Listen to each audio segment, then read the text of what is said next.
Oi, gente. Hoje eu estou aqui para conversar com uma vencedora. Ela vai falar sobre os medos, as dores, a independência, a questão de como se lutar, como sair do Brasil. Eu estou falando simplesmente da a honra de receber a Thalita Alencar. Oi, gente, tudo bem? É um prazer estar aqui.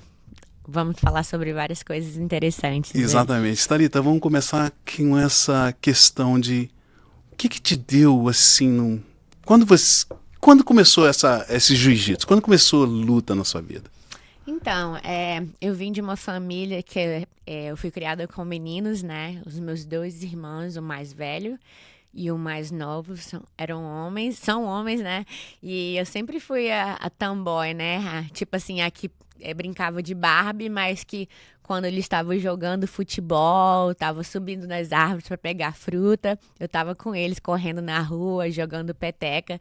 Então, tipo, sempre tive é, esse espírito de livre, sabe? Então, eu cheguei por volta dos meus 10 anos e não é um trauma, não é nada do tipo, mas com certeza foi parte da origem de quem que eu sou, né? O meu pai, ele era um pouco agressivo com a minha mãe, você sabe a realidade do Brasil, né? Infelizmente. E foi Você acha que o ali. machismo ainda está muito presente no Brasil? De qual região que você é? Eu sou maranhense, mas eu fui criada em Fortaleza, Ceará, e daí eu fui morar no Rio de Janeiro. Então Depois você se que considera carioca um misto, ou um misto brasileira, né? mais do norte mesmo, assim, bem nordestina, na verdade. Hoje em dia eu tenho sotaque, mas tá bem misturado, tá bem tipo gringa, Nordeste, Rio, aí todo mundo confunde, sabe? Mas então, minha mãe e meu pai sempre, tipo, deram suporte pra gente estar fazendo esporte, mas nunca foi um nível profissional antes dos meus 10 anos, né? E daí já fazia natação, porque eu era menorzinha, os meus dois irmãos são bem altos, sabe? Eu era a única que eu era baixinha, que eles achavam que eu não ia crescer, mas assim, Você é mais nova? não, eu sou a do No meio. meio. Isso, eu sou a do meio. Tipo, sendo criada com eles, eu sempre tive esse espírito de luta, até porque, até mesmo antes de fazer jiu-jitsu, a gente morava próximo à praia, em Fortaleza. A gente ia à praia, que era Mas ali é tipo só um. aldeota? Onde que era ali? Não, é caça e pesca, Caça e bem pesca, perto eu do sei. Beach Park. Eu conheço o Beach Park, eu conheço Fortaleza, eu adoro Fortaleza. Isso, na época a gente nem tinha ponte que tinha o acesso para o Beach Park, era só areia. Daí a gente morava um bloco da praia praticamente, aí a gente ia à praia, eu e meus irmãos, e fazia tipo luta mesmo, sabe? A gente sentava um na frente do outro. E aí um ficava aqui, aí o outro, agora eu e você. Aí a gente saía na porrada, tipo assim, voadora, tipo coisa que você nem imagina assim pra. Tipo, uma menina com os meninos, né? Aí um ia contra o outro. E eu e os meus irmãos sempre fomos muito ativos. Meu irmão surfava e eu, tipo, seguia ele. Daí, teve uma época mais nova, depois de fazer natação, eu comecei a fazer triatlon, porque em Fortaleza tem esse projeto da federação do governo que se chama FETRIES, que é de triatlon. Ok. E eu tava nadando lá no Náutico, onde que tinha as maiores O piscinas. Náutico é o maior clube de futebol, eu gosto do Náutico também. Não, mas no caso eu tô falando do Náutico O bem na clube, beira-mar. no beira, eu sei Isso. onde que é. Ali não é o Deota, ali é o Sim. Deota, ali no Náutico. Isso, bem na praia ali. E aí eu tava fazendo natação, aí eu saio da natação assim, aí como você tem vista pra beira-mar, né? Pra Ah. mar. Aí eu vi esses molequinhos tudo correndo com cores de farda diferentes. Aí eu falei, mãe, o que que é isso? Vamos ali ver o que que é, eu quero fazer. Tipo, os molequinhos correndo, fazendo bicicleta. E aí eu falei, eu quero fazer isso. E esse foi meu primeiro esporte, na verdade. Foi bem desafiador, mas foi muito legal. Inclusive, eu e meu irmão mais velhos fazíamos. E depois daquilo ali, surf, a gente aprendeu e fazer triatlon em outros locais, porque você tem que nadar no mar, no rio e etc. A gente fez bastante triatlon, olímpico, sprint, fast triatlon. A gente viajou o mundo. Inclusive, eu fiz dois Maria... que agora tem que lembrar o nome, Cabra da Peste Mulher Guerreira, que é o nosso Cabra da Iron Peste, Man, mulher. que é o nosso Iron Man no Nordeste, né? E o meu irmão acabou até viajando pra fora, acho que foi Áustria, fez Iron Man na Áustria. Já, Então, uma família de atletas. vamos dizer que eu e meus irmãos, sim, mais o meu irmão mais velho, sabe? Mas, assim, teve uma época entre os meus 10 e 12 anos de idade que a minha mãe e meu pai já estavam em processo de calamidade no relacionamento, sabe? E eles eram bem agressivos um com o outro, e meu pai batia na minha mãe, sabe? E aí foi aquela época ali que eu decidi fazer jiu-jitsu, porque eu achava muito injusto a forma que as coisas aconteciam, sabe? Então é como se fosse algum tipo de medo, não? Não, até porque inclusive, eu expliquei pra você, não é um trauma. Foi mais assim, cara, você, 10, 12 anos de idade, você é uma pré-adolescente ali, né? Você não é nem formada como uma adulta ainda, né? E aí você vê injustiça. E no meu coração eu sempre quis, tipo assim, fazer alguma coisa e eu não podia. Meu irmão mais velho não podia, só 2 anos mais velho. E eu acredito que a gente sofreu por causa disso, né? Tipo, às vezes, na psicologia, principalmente familiar, você vê que os filhos sofrem com a ideologia da história dos pais ali, né? Tipo assim, um pai violento, uma mãe vítima ou vice-versa, os dois violentos. E, tipo assim, você crescer dentro de um household assim, pode, tipo assim... Influenciar, né? Influenciar ou danificar. No meu caso, influenciou muito bom, né? Porque a gente já era... meus irmãos, a gente já era meio agressivo, assim. A gente gostava de sair na porrada, sempre foi ativo. E sempre, tipo, levou a vida assim. E daí eu acredito, sim, que a influência da realidade dos meus pais ajudou a eu definir o que eu queria, sabe? Tipo, porque eu sempre tive esse fogo, eu sempre tive na minha cabeça que eu ia ser uma pessoa extraordinária, que eu sou uma pessoa extraordinária, sabe? E aí chegou um ponto, assim, entre os 12 anos, eu larguei o triatlo, tinha tipo assim, viajava pra competir dentro do Brasil já, tipo, com a FETRIES, eu e o meu irmão, a gente era parte do núcleo de alto rendimento. Eram 20 atletas que eles tinham na FETRIES, que era o top. Se fazia sub-23, no caso da nossa idade, né? Que a gente não podia ir profissional. E a gente já tava ali, sabe? E no Brasil, você consegue patrocínio fazendo triatlo ou algum outro esporte? Como é que é o patrocínio no Brasil, no Nordeste, no Norte e no Nordeste? Então, porque a gente estava debaixo da asa do governo, que era um projeto dentro do governo, né? A gente conseguia um ok suporte, eles conseguiam bicicleta, tudo para criança pobre, criança que não tinha condições, né?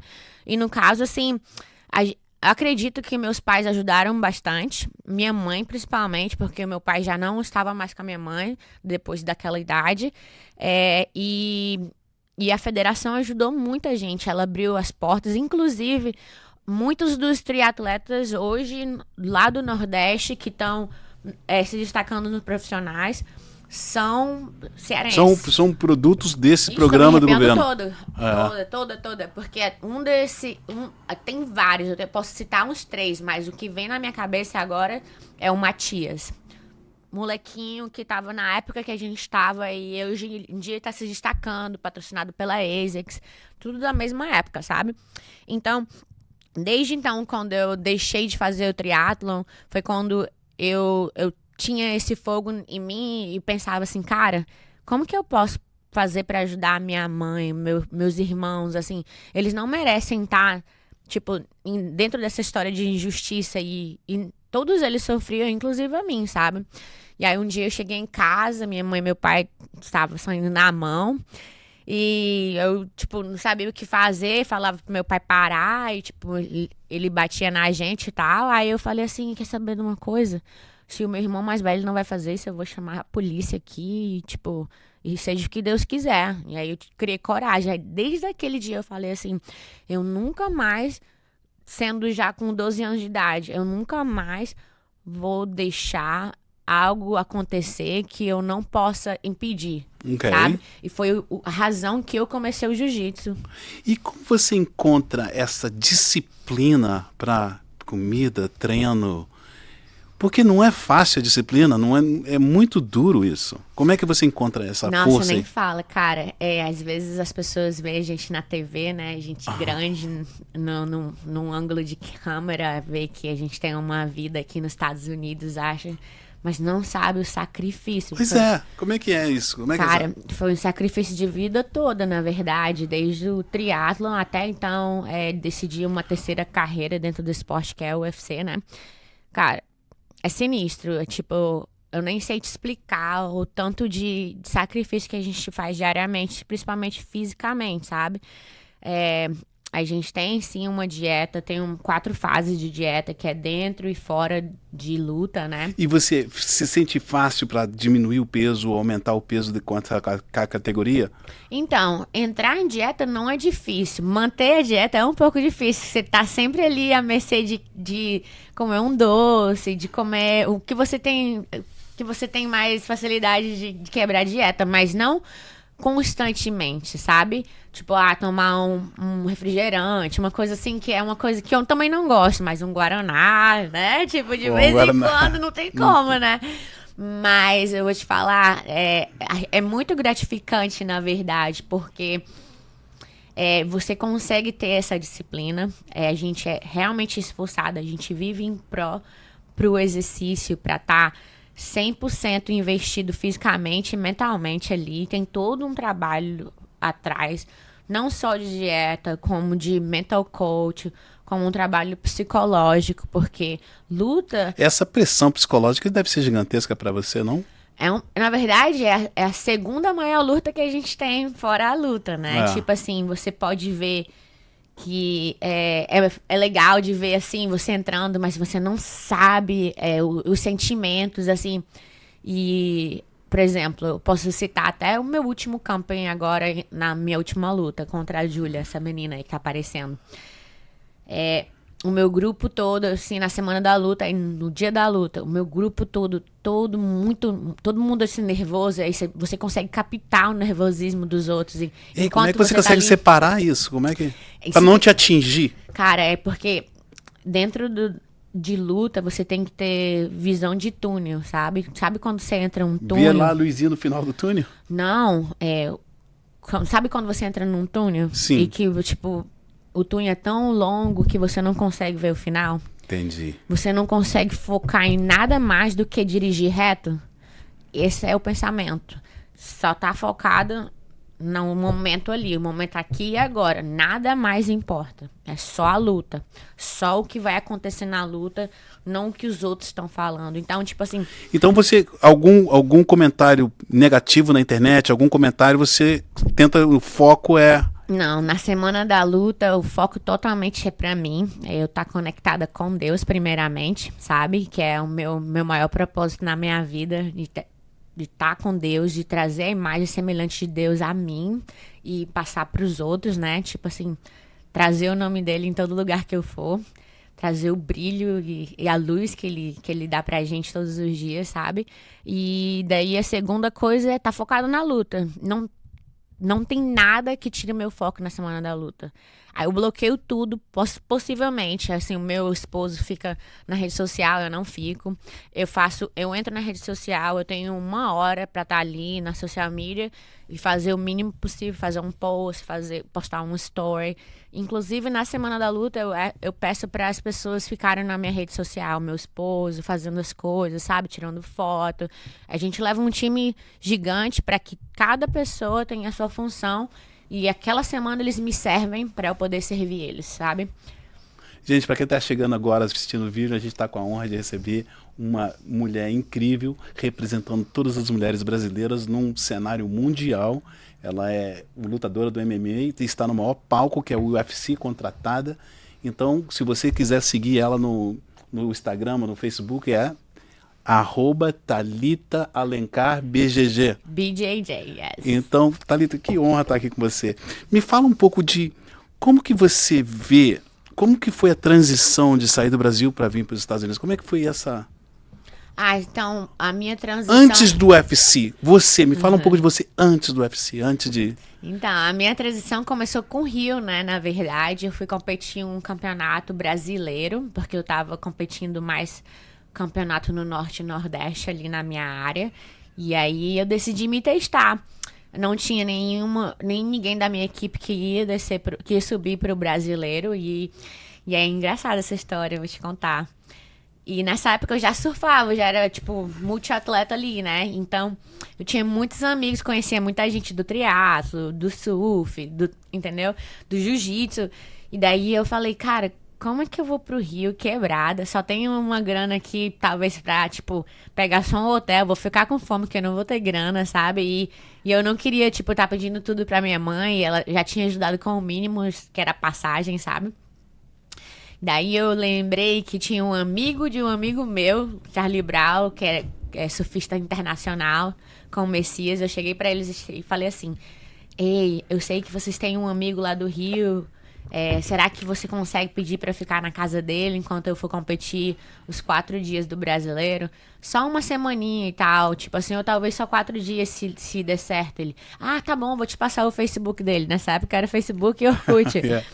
Daí, eles me passaram e eu mandei mensagem sem medo. Porque eu queria muito ir, sabe? Eu queria me testar.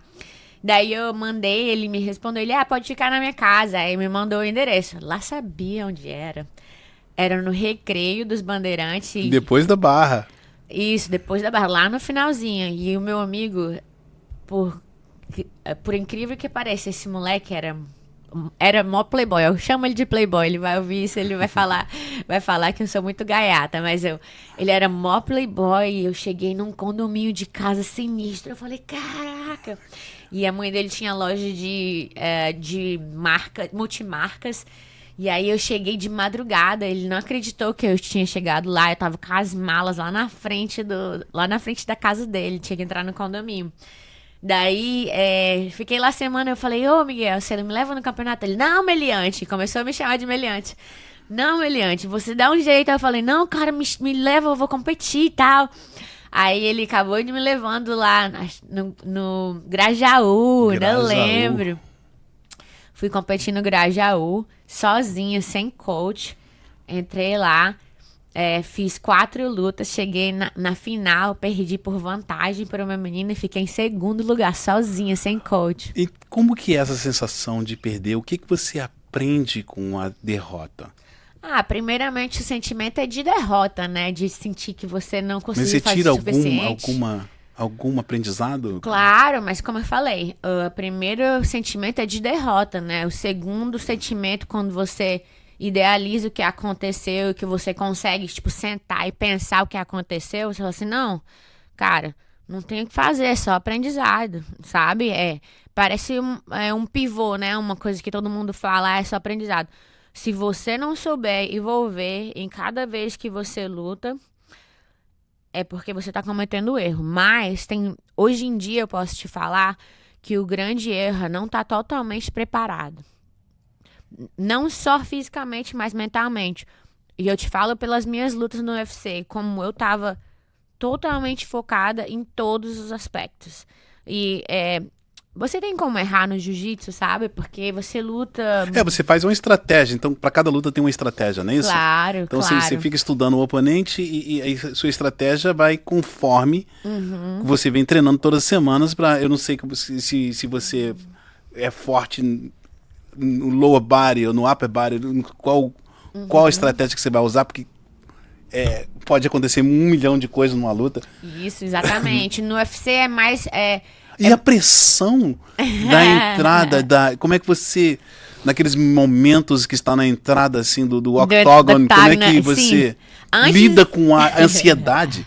Então, antes eu sentia muita ansiedade. Hoje em dia eu não vou mentir pra você que não acontece. Mas é pela experiência? Não só pela experiência, eu acho que é primeiramente como espiritualmente você tá, eu acho. Porque se você tem Deus no coração, eu acredito que depressão, nervosismo, ansiedade, nada existe, sabe? Se você consegue canalizar aquilo ali, claro que, como eu te falei, tem todo o meu time ali, eu vi tanto, eu falei, e quanto mais você vê esses passos de nervosismo, mais eu bloqueio. Por mais que a gente tente ficar nervoso ali. Mas assim, quando eu entro no octógono, eu tô ali assim, essa luta é minha, tô focada. Cabeça de gelo, tipo, coração, eu tô aqui nesse momento, eu tô aqui agora, eu tô vivendo aqui e agora. Nada importa, nem que seja em 20 segundos à frente. Eu tô aqui, eu tô totalmente aqui. Nada, nenhum público, nada vai tirar meu foco pro que eu quero, entendeu? E eu vou te falar, nas minhas 3 últimas lutas, eu tava muito, muito focada e nervosismo tava antes, mas aquilo ali, tudo morre quando você tá entrando no octágono, sabe? É porque o treinamento deve ser bastante, não sei quantas horas você treina por dia, por 90 dias antes da luta, não sei como é que é o esquema. Isso depende do camping, sabe? É. Tipo assim, depende da oferta do UFC. Eles te oferecem uma luta, pode ser entre 4 semanas, 6, 8, 9 semanas, sabe? E como que é a dificuldade de fazer um contrato com o UFC? Como que é manter você nesse quadro? O que...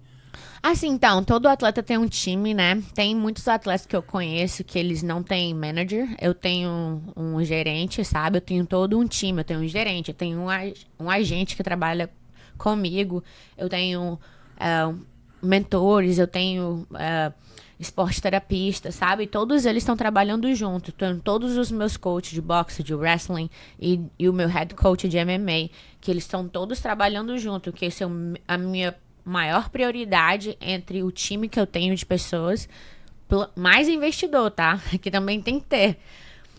A minha prioridade, ele está em comunicação, ele está sempre sabendo o que está acontecendo. Na mesma página, tudo na mesma página. Muito importante. Você não, uma coisa que eu aprendi entre os 2 últimos anos é que isso é muito importante essencialmente, sabe? Thalita, como que é ser mulher no mundo de luta? Porque é uma coisa muito masculina, então, como é que é? Você sente algum tipo de discriminação por ser mulher e estar lutando? Não, na verdade, eu sempre me senti com muito poder como mulher, sabe? Eu acho que é uma figura que a gente pode representar outras mulheres dentro de um esporte masculino, com certeza é um esporte masculino, sabe? Não tem como comparar, mas só o fato da gente ter um lugarzinho é muito lindo, sabe? Tipo, a gente pode não só trazer a semelhança de Deus, mas também pode trazer áreas de confiança para outras mulheres, de empower outra mulher, né? Exemplo, exato, tem muito. E não só nessa área, mas também crianças, sabe? Que olham, que querem ser, sabe? Eu acho assim, quem faz um esporte de alto nível tem que prestar muita atenção no que a gente está fazendo para influencia a próxima geração de uma forma positiva, sabe? Então, quando você se lembra que você era uma menina de 18 anos, você se imaginava chegar aqui, nos Estados Unidos, estar nessa posição que você se encontra atualmente? Nunca planejei, na verdade, vou te falar. Eu enfrentei várias dificuldades, com certeza, dentro do jiu-jitsu. Eu acredito que a dificuldade no jiu-jitsu me fez tá onde eu tô hoje em dia, sabe? Mas eu sempre soube que eu tinha algo extraordinário pra fazer, sabe? Não sabia o que era. E aí a vida me levou onde eu tô agora, né? Mas assim, não é sorte, sabe? É muito trabalho, muita concentração. É driving mesmo, sabe? É como essa personalidade. Fogo, isso ainda no coração. E eu tenho uma personalidade muito forte. Eu tenho muita paixão por tudo que eu faço, sabe? Eu nunca faço, tipo, nada pela metade. Se você me perguntar, não sei o que, vou fazer isso. Não, vamos fazer direito. Não vamos fazer metade, sabe? Então, eu tenho muita paixão pelas coisas que eu faço. Então, se eu faço uma coisa, eu faço 100%. Eu não faço metade, sabe? Então, eu acho que é uma das coisas também, mas eu acho que você ter uma mentalidade de campeão, até antes mesmo de ter uma mentalidade, uma physicality para chegar e fazer um esporte de alto rendimento, eu acho que é uma importante peça dentro disso também, sabe? E a feminilidade, como é que você se sente? Porque essa pressão também de ter o corpo perfeito das mulheres que estão no Brasil, no mundo inteiro, e como que é a feminilidade no mundo da luta? Cara, eu acredito, assim, voltando a ser mulher, sem ser atleta profissional, eu acredito que toda mulher sempre quer procurar perfeccionismo, né? A gente quer ser bonita, quer ter tudo que outras têm e tal, mas eu acho que isso é uma falsa impressão que o mercado vende, que a mídia, tudo vende. que a mídia vende. Eu acho que você tem que ser feliz com o seu corpo, você tem que se conhecer, sabe? Como mulher, qual que é o seu poder, como que você pode influenciar outras mulheres, assim. Na verdade, eu recebo muito complementos de mulheres, assim, ai, nossa, seu corpo é lindo, eu queria ter os braços que você tem. Eu falei assim, ai, nossa, É eu só queria malhar, ter... né? Eu falei, eu queria ter a fragilidade que você tem, assim, o meu corpo aqui parece um menininho, sabe? Mas, assim, isso é o resultado do esporte, né? Ser mulher dentro do esporte não é fácil, mas é muito gratificante, principalmente estar se destacando, né? Como eu falei, mas eu tô feliz com o meu corpo, na verdade. Tem muita mulher que almeja ter um corpo físico, assim. Eu conheço o meu corpo, tudo que acontece, sabe? Então, tipo assim, eu acho a minha mensagem pra toda mulher, principalmente... Fala pra câmera. A minha mensagem pra toda mulher, principalmente as mulheres atletas, aproveite em cada momento, celebre em cada momento, sabe? É muito importante. Celebre como o seu corpo reage. Por mais que você não está feliz com o seu corpo, eu tenho um corpo de atleta.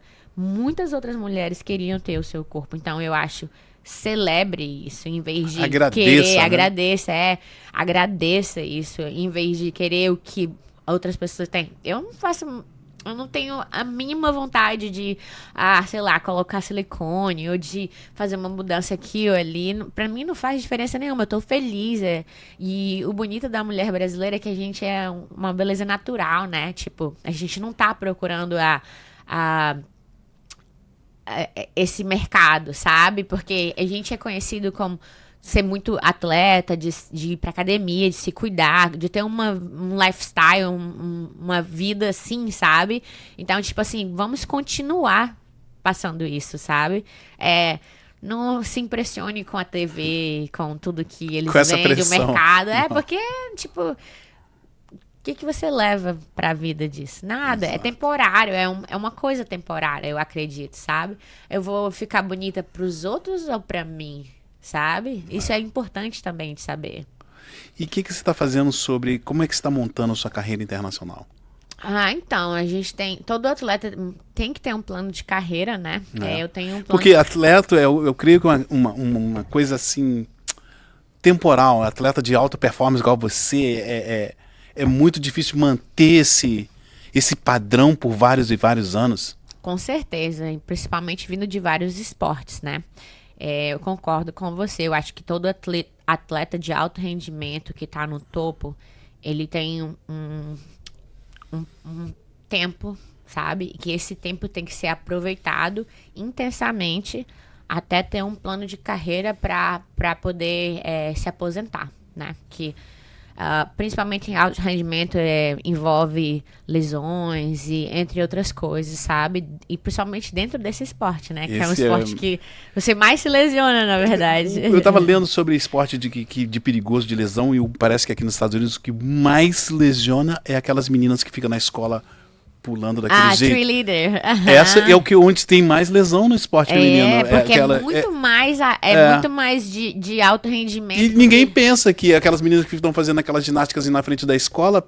Isso, é bom que você falou isso, porque não é só no cheerleaders, porque mas na ginástica a impressão, também. Exatamente, a impressão que luta mas o contrário, as meninas que dançam na frente da escola, que elas se jogam lá pra cima, que é onde tem o maior número de... Ginástica, judô, aí vem luta, aí tem o ranking, né, de lesões, mas eu acredito que é muito importante de ter um plano de carreira durante a sua carreira. E quem desenha essa? É você mesmo que construiu, eu quero essa para minha carreira nos próximos 5 anos. Como é que você se vê nos próximos 5 anos? Então, no caso, você vai aprendendo com o tempo, né? E principalmente estando dentro do UFC, você vê que cada vez mais o esporte está mais profissional, está mais organizado, está mais cadenciado a não ter um espaço de erro.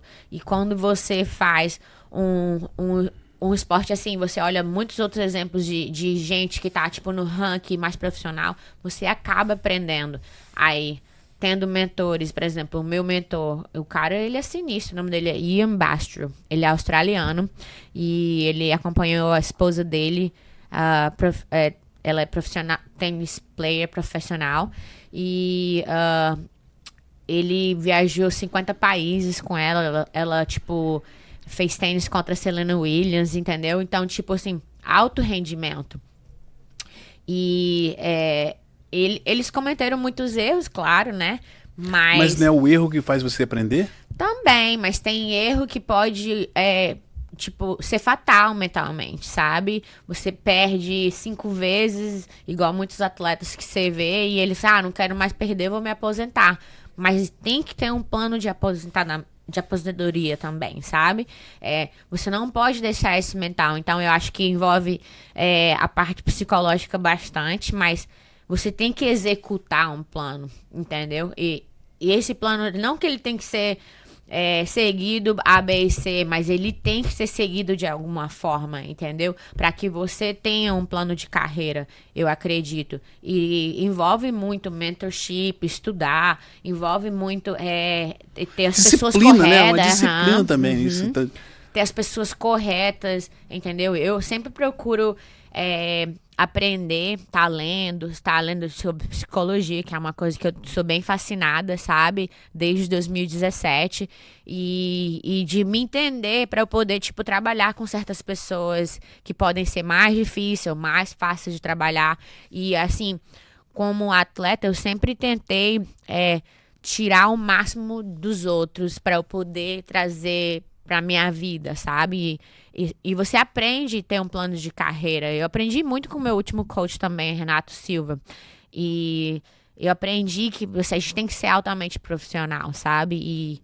E não pode deixar os espacinhos ali. Tem que sempre preencher aqueles espacinhos, sabe? Thalita, e na tua opinião, o que está acontecendo agora com a Netflix? Agora, esse último final de semana, a Ronda lutou com a Carano e está criando essa... Não sei se ele vai durar muito, uma disputa com o UFC junto com esse MVP. O que você acha sobre esse? Eu não acho que que o MVP vai ser competidor, mas sim diferente, sabe? Eu acho que eles não vão colocar tantos eventos como o UFC coloca. Entendi. Eu acho maravilhoso, na verdade, porque dá oportunidade para outras atletas, entendeu? Não só, tipo, almejando um tipo de promoção, mas também um MVP. Eu acho que o Jake Paul e o Netflix estão fazendo muito legal, porque eles dão oportunidade pra gente de boxe, estão dando oportunidade para outras áreas, como o Dirty Box, entendeu? E eu acho massa, porque ele tá colocando não só os campeões mundiais, atletas top, mas também outras pessoas que querem se destacar. Então, abre mais oportunidade dentro do esporte, eu acho sabe? que quer dizer, você vê como um business o UFC e você vê como um business o MMA ou como um esporte mesmo? Na verdade, os dois. Porque Os dois. A gente está num esporte de entretenimento. Sempre é aquilo ali. Para um atleta profissional, é o que eu treino, o que eu vou entregar e o que o UFC quer, sabe? Entendi. É um esporte que envolve entretenimento, não só ali a gente tá no Fight Week, mas também toda uma parte de entrevista, tudo muito organizado. É um business, sim. É um business. É um business, mas também é uma carreira, entendeu? E eles têm que ser bem divididos, mas a gente tem que estar sempre trabalhando para entregar a performance que o UFC quer e a performance que a gente pode entregar. E o que te dá esse drive? O que te dá essa vontade de estar fazendo o que você faz atualmente? Sim, eu sempre tive amor pela luta, eu sempre fui agressiva dentro do jiu-jitsu. Muitas coaches, assim, falaram que eu tinha um dom pro MMA, porque o meu estilo de luta é agressivo. Inclusive, no jiu-jitsu eu tive vários apelidos, assim. Tive Demônio da Tasmanha, Honey Badger, Jiu-Jitsu Gypsy. Eu tinha muitos, sabe, cachorro de briga. O meu primeiro professor, o Teodoro Canal, meu primeiro e único que deu todas as minhas faixas, né? Você é faixa preta atualmente? Sim, eu tô faixa preta há 9 anos já. Uau!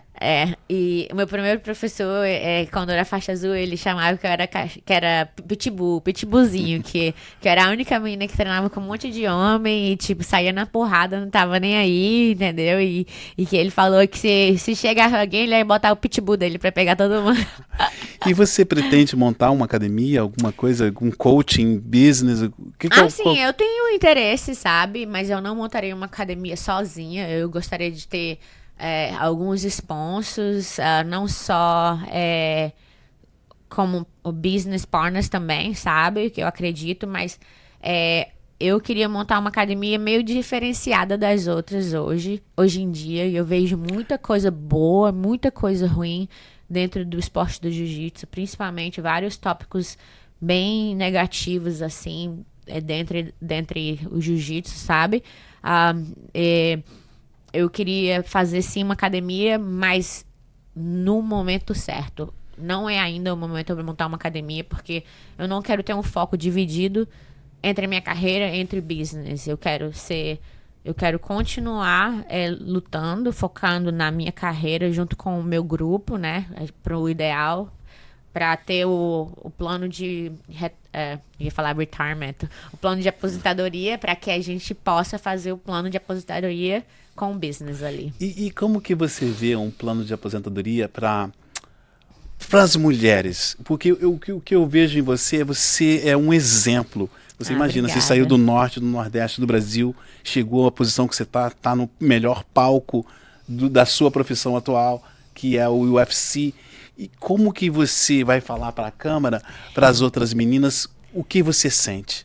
O que é sim, cara. esse sentimento de ter sucesso nos Estados Unidos? Eu acredito que é uma das coisas que dirigem a gente a ter mais sucesso, sabe? Assim, claro que eu acho que você tem que ter um propósito, né? Primeiramente é Deus. E eu sempre gostei de lutar. Eu amo o que eu faço. Eu tenho amor, por mais que difícil que seja. Então, eu acordo todo dia e penso assim, o que eu posso melhorar hoje? O que eu posso, tipo assim, voltar do que eu errei ontem pra fazer melhor hoje, né? Mas eu acho que se você tiver um propósito, que é Deus, e se você tá usando esse propósito para fazer o que você mais ama, eu acho que não tem nada melhor do que... conciliar as duas coisas. Exato, e eu acho que isso te dirige todos os dias, te impulsa a ser melhor, sabe? Por exemplo, dentro do meu maior propósito, que é Deus, mas um dos meus maiores sonhos é de ajudar a minha família. Então, isso que me, tipo... Eu tô quebrada hoje, mas eu falo assim, não, eu tenho que continuar treinando, porque isso aqui vai garantir meu futuro e é o que eu quero pra minha família. E quantas pessoas eu consigo atingir pra estar, tipo assim, por exemplo, hoje em dia eu treino com um monte de teenager, sabe? Um monte de molequinho de 14 até 17, 20 e poucos anos, muito mais novos do que eu. E aquilo ali é a geração que tá atrás de mim. E, tipo assim, eu tô assim, constantemente pensando assim, como eu consigo ajudar essa próxima geração para que eles estejam melhor do que a gente, que é essa geração agora, a minha geração, sabe? Então, tipo assim, essas coisas que são pequenas, que muita gente não se importa, é o que mais é importante pra gente, sabe? Então, é porque eu acho que agora o UFC já tem quase 40 anos já, né? Uhum. Já começou nos 90 e mudou completamente uma geração, 3 gerações agora. 3 gerações viram tudo isso acontecer e eu acredito que o esporte está crescendo muito, muito rápido. Com certeza. Eu acho que o UFC é um multi-business, né? Não só... com merchandise, com a store, com tudo que tem. Não, na verdade não. Se você olha mesmo assim, como eu sou empregada por eles não estão só mais investindo no MMA. Eles estão investindo no boxe, que chama Zuffa Boxing. Okay. E eles trazem lutadores de boxing que tem um recorde bom, que tem todo aquele business atrás, né, de quem que luta e quem que não luta. E também tem mais ou menos 2 anos que eles estão fazendo, que se chama UFC BJJ, que não é só mais MMA, mas que também no BJJ. Eu lembro que eu estava em Boston, eu vi uma academia do UFC, tinha as academias, né? Sim, tem muito franchise do UFC, mas a gente tem a nossa academia que se chama UFC PI, que é UFC substituto, são para todos os atletas, não só mais dos MMAs, mas o de jiu-jitsu e os de boxing agora. E o mais interessante, inclusive até compartilhei um vídeo do Dana White ontem à noite, que ele anunciou que a partir de então você não vai precisar mais só ser convidado pro UFC BJJ. Eu lutei o primeiro UFC BJJ, a primeira edição, sendo lutadora do UFC, que pra mim que é a minha área, né, o jiu-jitsu, mas que ontem o Dana White anunciou que vai abrir o UFC BJJ Opens, então vai virar um campeonato normal. Como fosse o IBJJ, né? E o IBJJF, né? Vai virar uma federação, entendeu?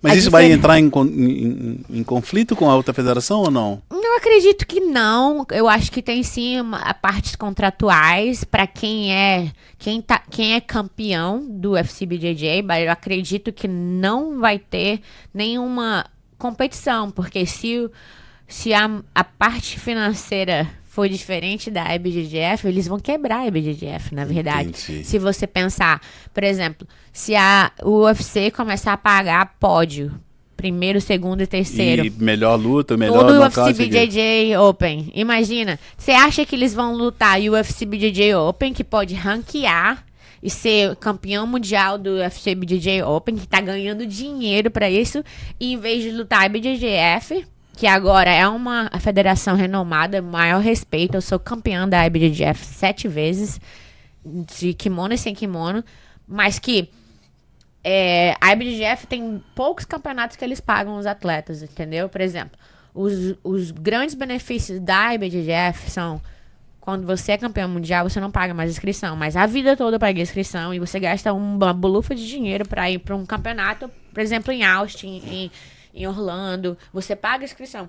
Aí daí, o UFC, mas você paga a inscrição. Essa IBJJ é do Gracie Family? É, do Gracie Family, É, do Gracie Family, Então, aí você bota aqui o UFC BJJ Open, que tá pagando, vamos supor, né, que a gente não sabe ainda como é que vai ser, mas vamos botar um exemplo.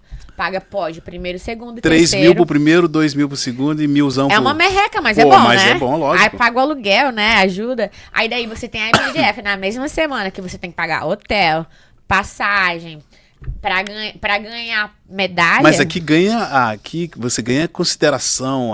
Ganha, mas a IBJJF e o UFC, quem que é maior? É o UFC. E quem que tem mais dinheiro pra oferecer? É o UFC. Então, a gente vai botar numa balança Então, esse pesada. daí que eu acho que eles têm que se adaptar correndo. Mas eu não sei como a IBJJF funciona. Hoje em dia, eu posso te dizer que é bem diferente de antes. Eles estão cientes como é que é, porque os donos da IBJJF foram atletas profissionais, eles foram os pioneiros de jiu-jitsu no Brasil, sabe? Inclusive, colocando as primeiras... Acho que é o Carlos Gracie, né? O Carlos. Isso. Inclusive colocando as primeiras categorias femininas e tal. Mas isso vai pesar com o tempo. E eu acredito que o Dana White, ele é um businessman sinistro, sabe? Ele é um dos caras mais inteligentes do business. Inclusive com esse novo contrato que ele fez com a Paramount, sabe? Então, você olha... Porque agora tem membership do Paramount pra assistir o UFC. Mas de vez em quando eu vejo na Fox. Então, não sei se é membership, mas tem um pacote diferenciado para quando você assiste o UFC, mas só que agora a gente não tem que pagar por evento numerado, sabe? Por exemplo, tem um UFC numerado, UFC 300 e tal. Você não paga mais $80 para assistir, igual que você pagava na ESPN. Hoje em dia é livre. É pay-per-view, né? Era pay-per-view. Para quem tem o Paramount Plus, entendeu? Ah, entendi. Mas tem que ter o Paramount Plus, não só o Paramount, sabe? E qual o conselho que você daria para uma menina que tá... Olha, eu tô aqui no Brasil, tô querendo vencer na vida sobre essa disciplina que é a luta do jiu-jitsu. Que conselho você daria? Primeiramente, não desistir do que elas almejam. Por mais das dificuldades, sabe? Financeira, mental... A parte de suporte, aquilo que você falou aqui no Brasil, é um pouco mais difícil, sabe? Para quem quer, para quem almeja, mas o fato de eu ter ido embora do Brasil foi exatamente para ter mais suporte nos Estados Unidos. Eu acredito que hoje em dia dentro do BJJ e na área da luta também tem muito mais suporte, é diferenciado. Eu acredito que continuem puxando e acreditando que vocês podem, se você tem o potencial. E o limite é o céu, na verdade, sabe? É como você se posiciona todos os dias de acordo com o seu sonho, sabe? Tipo assim, não desistam, sabe? Eu acho que perseverem. Essa é a palavra que eu diria. Mas, Thalita, quando tá tudo doendo, todos os músculos cansados, o que te motiva para ir treinar no dia seguinte? Cara, inclusive eu tô altamente dolorida, que hoje eu acordei, ontem e hoje eu acordei, que meu treino de quarta foi muito sinistro. A gente foi pra FAU, pra escola não, pra universidade, e a gente tava fazendo subida e descida, mais 2 exercícios embaixo, subida e descida, aprendi respiração, colocava água na boca, uma série de treino. Eu fiz 15 voltas, vai, sobe e desce, mais 2 exercícios combinados de explosão. Eu vou te falar, eu acordei na quinta, eu falei, cara, eu não consigo nem pisar com o pé inteiro no chão. Eu falei, tô muito dolorida. Aí os pensamentos, primeiro são aqueles intrusivos, né? Eu não vou descansar, não vou treinar, não. Não tem como. Aí o outro lado brigando, né? Não, esquece, para disso, que não tem essa de não treinar. Tem que treinar, tem que, claro, ajustar o treino de acordo com o seu corpo, né? E aí, tipo, a primeira mensagem é falar assim, eu estou muito cansada, mas tô aqui, sabe? Tô aqui, falei, mas então o que tá tu tudo acha bem, como que você explica isso? Primeiro, tá tudo disciplina, doendo, né? e eu vou assim mesmo. O que explica isso? Disciplina, cara. Tipo assim, porque tem gente que fala assim, hoje eu não tô motivada. Esquece, você não precisa de motivação. Você precisa ser disciplinado. Se você é disciplinado, você não precisa de motivação. Claro que, tipo, você olha uma coisa e outra que vai te motivar. Bom, uma música, não sei o que, sabe? Que te ajuda, mas se você é disciplino, nada vai deixar aquela disciplina. Você vai seguir o que você tem que seguir, independente do que aconteça, sabe? Thalita, para quem tá chegando agora, fala o teu social media, para as pessoas te seguirem, porque você é motivadora, porque as mulheres têm que estar aí olhando para você com um olho de carinho. Meu Deus do céu, essa mulher que conseguiu, eu também posso. Claro, meu Instagram é Thalita Alencar BJJ, mesma coisa, Facebook, TikTok. E outras redes sociais, me sigam lá, dá um oi que eu vou responder vocês. A minha mensagem sempre é a mesma. Eu acho que independente do que todo mundo quer na vida, não desistam, né? Acredito que todo mundo fala isso. Acredita no seu sonho, tenha disciplina. Sempre pense de fora da caixinha, sabe? Porque o que pode parar a gente muito tipo, pensar muito dentro da caixinha, sabe? Pense fora da caixinha, sabe? E tenha Deus no coração, que eu acredito que se você estiver fazendo o bem pros outros, eu acho que tudo vem, sabe? Tudo vem. Então, como que você gostaria que essas meninas jovens atual olhassem para você? O que você gostaria que elas pensassem de você? Primeiro que eu tô fazendo algo bom. Eu acredito que meu maior propósito é Deus. Eu acho que se você estiver ligado ao seu propósito, que você tem Deus no coração e que você tá fazendo bom de acordo com as leis dele. E eu acredito que tudo, se você pedir para ele e você executar o plano de Deus, acho que tudo vai acontecer de forma natural e orgânica na sua vida, sabe? Eu acho que essa é a minha mensagem para as meninas mais novas, para as mulheres mais velhas. Não importa o que você está passando agora, se é depressão, se é um abuso no relacionamento, se é um abuso, sabe? Crie coragem, porque Deus falou, seja corajoso, sabe? E ele sempre falou, nenhuma depressão, não há nada negativo se você tem ele, o Espírito Santo dele no seu coração, sabe? Então, tipo, é procurar o maior poder que é ele, né? Pois é, que legal. E agora, ganhou dinheiro no UFC e investimento? Fala um pouco de investimento.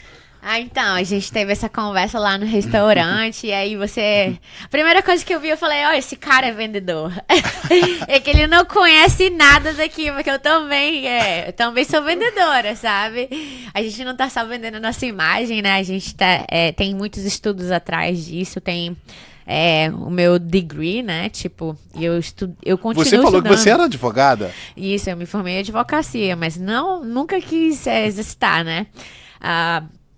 Mas o que eu sempre gostei foi mesmo venda, sabe? Sempre trabalhei em shopping para poder puxar os campeonatos esportes. de jiu-jitsu, né? Viajar e tal. E eu não trabalhava, tipo, anual, uma coisa mais consistente, mas sempre datas festivas, que era onde você conseguia fazer Natal, mais de grana. né? Natal, todos algum dia das mães, os feriados, dia das mães, dia dos pais, todos os feriados, dia dos namorados, sabe?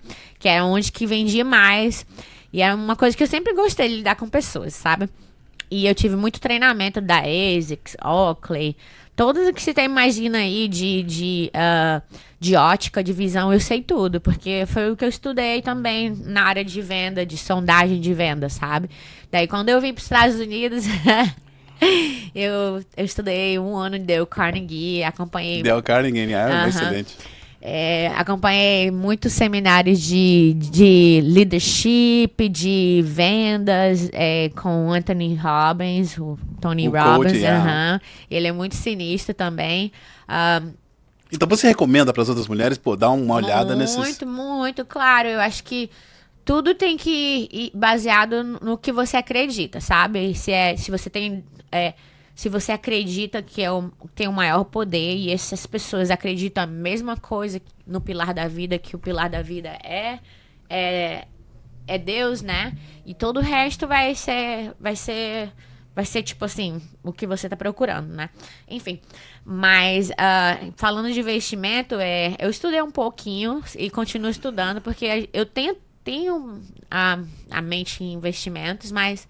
Eu acredito que você tem que fazer investimento no tempo certo e o que é mais viável para você, né?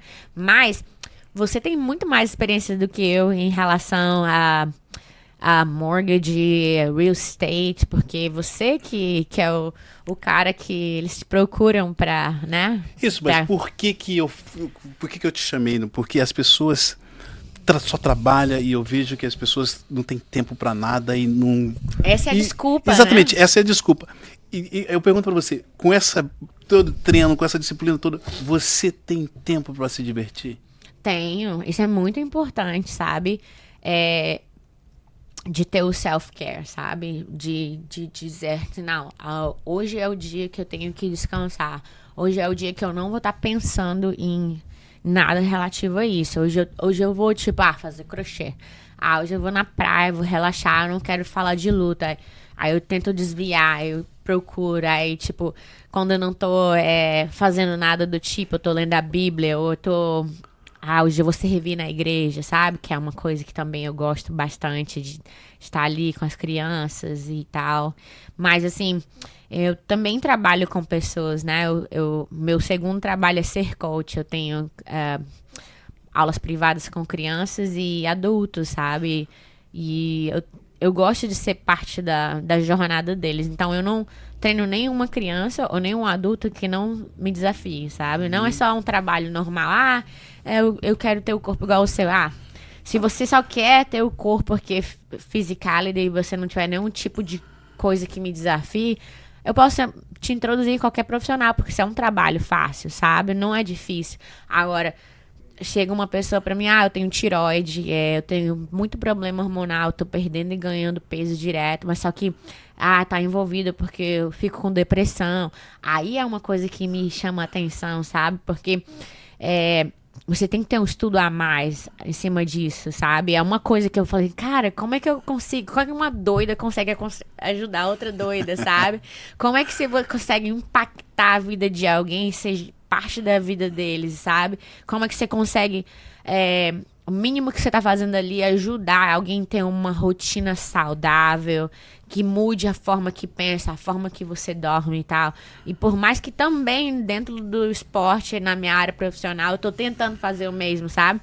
Então aquilo ali são grandes exemplos pra mim e, tipo, me fazem evolver também, mudar como pessoa. O que eu posso melhorar? O que eu posso estudar para ajudar essa pessoa, sabe? Então, por mais que eu não tenha toda a capacidade ou o estudo para ajudar alguém, é o que mais me interessa fazer isso. Hoje em dia eu treino algumas crianças que são altamente inteligentes, super dotados, e eu tô constantemente ajudando eles, sabe? E eles também me ajudando, porque eu acabo aprendendo com eles, sabe? Lógico, passar pro próximo é o seguinte. Thalita, uma opinião. Eu gostaria de saber o que significa vencer para você. Vencer. Oh, me pegou de surpresa, assim. Vencer. Ai, eu acho que vencer é... Você passa tipo um déjà vu na sua cabeça, sabe? Tudo que você passou pra você chegar ali, sabe? Vencer não é só tipo, ganhar algo, mas tudo que você passou pra chegar ali. Um grande exemplo é essa minha última luta, sabe? Eu passei por muitas mudanças, tinha todos os meus alunos, eu tinha um income mensal aqui.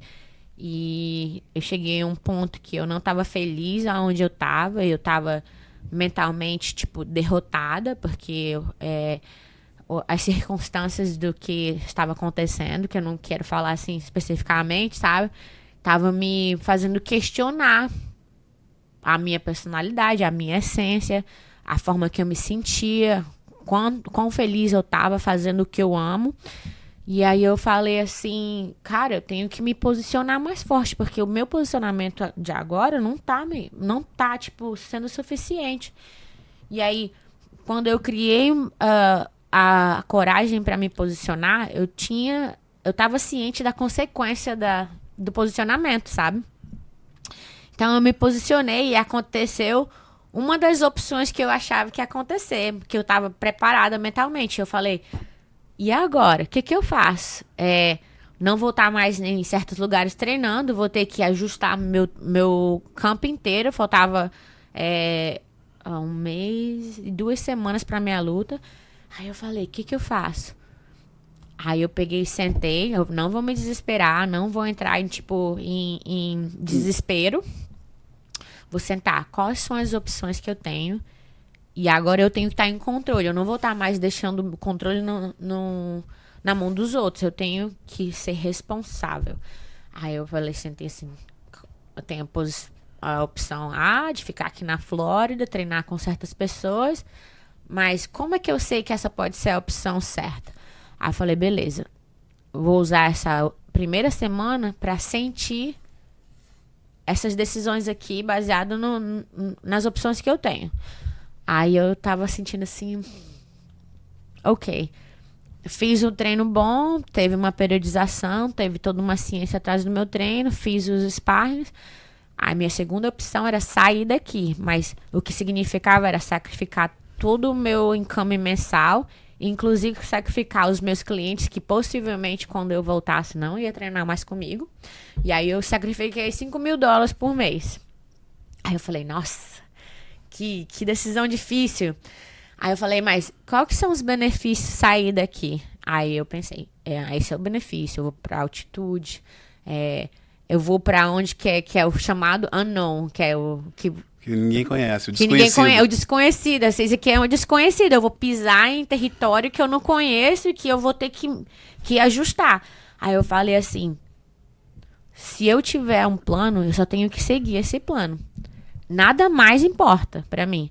Então, se eu decidir sair, eu tenho que seguir, acreditar nesse plano crentemente todos os dias, porque senão não vai dar certo. E aí foi isso que eu fiz. Aí eu falei, cheguei para as escolas que eu dava aula, que era uma em Delray, outra em Coconut Creek. Eu falei assim, gente, tô passando por umas dificuldades e eu tenho que tomar algumas decisões difíceis e provavelmente eu não poderei continuar dando aula esse mês.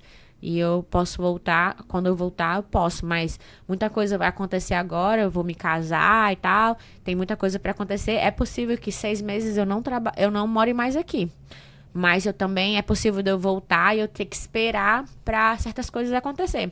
Mas agora, nesse momento, daqui 1 mês e meio, eu não poderia estar mais na Flórida, eu tenho que ir embora, eu tenho que fazer o meu campo em outro lugar. Porque era a opção que eu acreditava que ia dar certo, sabe? Que onde que eu ia estar desconfortável e confortável ao mesmo tempo. Aí larguei tudo, deixei meu apartamento aqui, minha casa aqui com os meus gatos, tive que procurar alguém.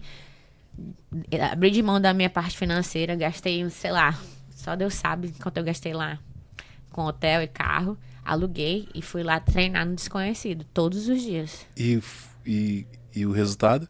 O resultado melhor possível. Vitória. Vitória. Então o significado de vencer é... É se arriscar, é acreditar, sabe? Tipo, então eu arrisquei, eu acreditei, eu segui um plano, crentemente todos os dias, e eu acreditei no meu professor, eu acreditei no plano que a gente fez, no plano que eu tinha feito antes disso tudo, o plano da luta. Eu acreditei que investir $20 mil no meu campo era essencial. Eu acreditei que trazer o número de pessoas que eu trouxe era o mínimo que eu merecia, por mais grande investimento que eu ia fazer. E foi exatamente, Deus me deu, já tinha me dado a resposta. Ele falou assim pra mim: só segue o plano. Só segue o plano, porque você já sabe o que fazer. Não me pergunta, porque você já sabe. Só exercita. Então eu fiz. Então existe um preço do sucesso. Sempre tem. Sempre tem um preço. Thalita, a gente... porque o nosso podcast, eu quero que você volte, mas a gente está limitado. Fala aí para as brasileiras o que vai inspirar elas. O que você pode deixar como legado? Eu acho que... Oh, meu Deus. Eu acho que o legado é de você olhar para sua história, né? E ter um foco. Se é o que você quer fazer, você acreditar e não deixar de fazer e não de viver todos os dias. Por mais de todas as dificuldades que você enfrente, entendeu? Que não deixe ninguém lhe dizer o que você é capaz. Porque eu sou o tipo de pessoa que eu cresço com a adversidade. Eu cresço com negatividade. Mas nem todo mundo é assim. Tem muita mulher que enfrenta certas situações ou alguns desafios como coisa positiva, negativa, né? Eu não. Eu vejo como um desafio. Eu falo, beleza.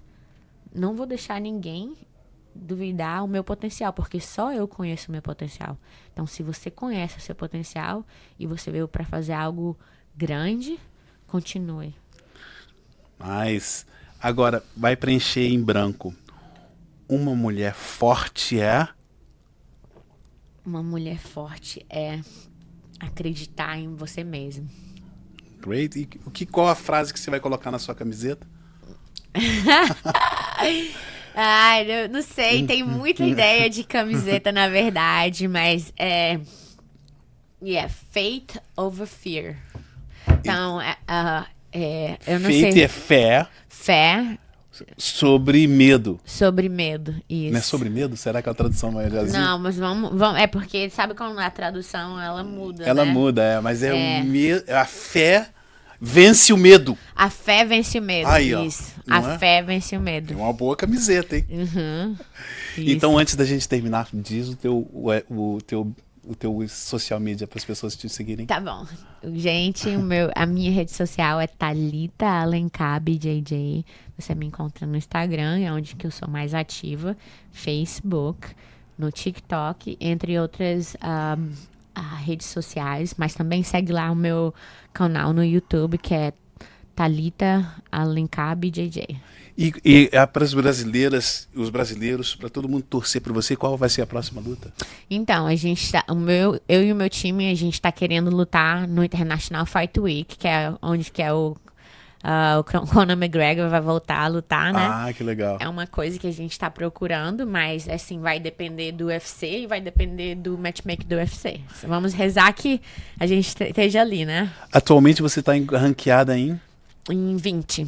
Olha, gente, brasileiros, seguem a Thalita. Todo mundo se orgulha de ter brasileiros num cenário mundial. É uma plataforma completamente... Todo mundo vê. Esperamos que você tenha sucesso. Muito Espero que obrigada. volte para fazer investimentos com a gente. Se Deus quiser. E a gente está aqui na torcida, Fadalita. Estamos torcendo. Muito obrigado por ter vindo. Muito Obrigada legal a mesmo. você. Foi muito legal. Você é muito upspoken, né? Você fala muito fácil. E nós estamos aqui para o que devem estamos sempre do teu lado, ajudando. Muito obrigado por ser brasileiro e representar a gente num pódio mundial. Muito obrigado mesmo, Thalita, e sucesso. Obrigada a vocês, obrigada pela oportunidade de poder falar, mesmo confundindo as palavras e falando um pouco em inglês, mas A é gente isso está na aí. América, não importa. Não, mas essa é uma das coisas que eu sempre faço, confundo as coisas, aí, tipo, acaba sendo mais, tipo, uma coisa engraçada do que uma coisa séria, né? Que é uma das coisas, das minhas características, mas vamos aí, sempre com o Brasil no coração, né? Levando aí no UFC, A se nossa Deus bandeira. quiser. Se Deus quiser, a gente tá lutando já pelo número 15 do UFC e me aguardem e acompanhem todas as notícias na nossa rede social. E, Aê! se Deus quiser, a gente vai Palmas. comprar uma casa, se Deus quiser. Obrigado, gente. Eu vejo vocês no próximo show. Obrigado, Thalita, por ter vindo. De nada.